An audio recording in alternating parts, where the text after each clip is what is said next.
আসসালামু আলাইকুম নমস্কাৰ মই জামালউদ্দিন মা কইলবাট এণ্ড ডাক ফাৰ্মৰ তৰফৰ পৰা সকলোকে স্বাগতম জনাইছোঁ।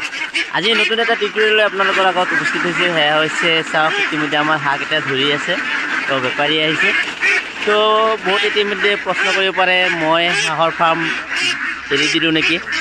হয়, ইতিমধ্যে মোৰ ফালৰ পৰা এইখিনি কাম কৰিব পৰা নাই। মোৰ ভতিজা আছে মান্নানালী, মোৰ ভতিজা ল'ৰাই আৰু ঘৰৰ বৌ আছে, সিহঁতে এই ফাৰ্মটো চলাই আছে। মই কৰ্মসূত্ৰে বিশেষ এটা কামত জড়িত হৈ আছোঁ। ফলত এই ফাৰ্মটো মই চলাব পৰা নাই যদিও মোৰ পৰামৰ্শ অকণমান আছে, নথকা নহয়। মোৰেই গঁৰাল হয়, আপোনালোকক পোনে পোনে দেখাবলৈ যত্ন কৰিছোঁ। তো আজি বেপাৰী আহিছে, ভালেখিনি এটা ৰেট পাইছে। ৰেটৰ পৰা ইয়াত সুন্দৰকৈ এটা ভিডিঅ' দিবলৈ চেষ্টা কৰিছোঁ যে বহুদিন ভিডিঅ'ৰ পৰা বিৰত আছোঁ, সময় পোৱা নাই। তো আশা কৰোঁ আমি এইটোৰ পৰা নতুন নতুন প্ৰচেছটো আগবঢ়াম আৰু আগবঢ়াবলৈ চেষ্টা কৰিম। আপোনালোকক বহুদিনৰ পৰা লগ পোৱা নাই, আপোনালোকক পৰামৰ্শও দিয়া নাই। তো আশা কৰিছোঁ ইয়াৰ পৰা ভালেখিনি এটা এইবাৰো আমাৰ প্ৰফিট হ'ব। তাৰমানে হাঁহৰ দাম এইবাৰ বেছি, খাদ্যৰ দাম অকণমান বেছি হ'লেও তো ৰেট ভালেখিনি পোৱা গৈছে। তো ইয়াত মুৰ্গী ফাৰ্মটো আছে, লগতে আমি এটা বস্তু সম্পূৰ্ণকৈ এৰি দিছোঁ, সেইটো হৈছে আমাৰ যিটো মেচিন ঘৰ। সেই মেচিন ঘৰত কি হৈছে যে মেচিন ঘৰ সম্পূৰ্ণৰূপে বন্ধ কৰি দিয়া হৈছে। তাতে পোৱালি আমি জগোৱা এতিয়া বন্ধ কৰিছোঁ। তো সেইটো সম্পূৰ্ণৰূপে বিকল হৈ গৈছে। আৰু ইয়াতে কুকুৰা আছে, কুকুৰাই কণী দি আছে, আৰু এইটো কণী ইতিমধ্যে আছে। হাঁহ দিয়া আছে, ইয়াতো কেইটামান হাঁহ আছে, মুৰ্গী আছে, তাৰ লগতে ঘৰত আছে, এইবিলাক বাহিৰত ফুৰি আছে। এয়া চাওক মোৰ ফাৰ্মৰ অৱস্থা। ফাৰ্মৰ অৱস্থা বিশেষভাৱে উন্নত নহয়, কিয়নো মই কৰ্মসূত্ৰে শিৱসাগৰত 1 বছৰ 1 মাহ সময় কটাই আহিলোঁ।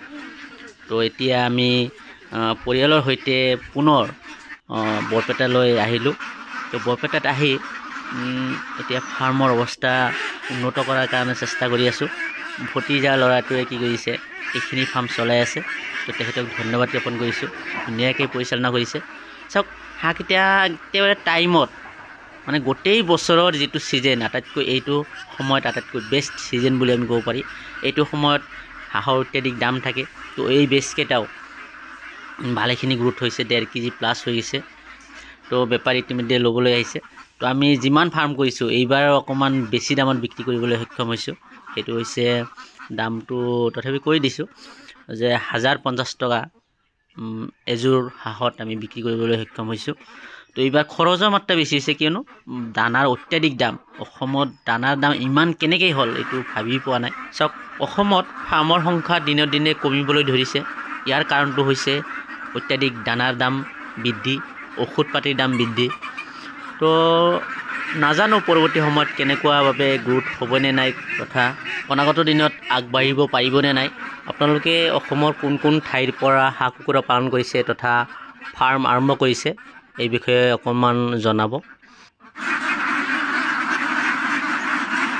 আপোনালোকৰ লগত দেখা সাক্ষাৎ কৰিলোঁ, এইটোৱে আছিল আজিৰ মূল বিষয়। তো বন্ধুসকল, আশা কৰিছোঁ পুনৰ লগ পাম। আজিৰ বাবে ইমানতে সামৰিছোঁ। আসসালামু আলাইকুম নমস্কাৰ, মই জামালউদ্দিন।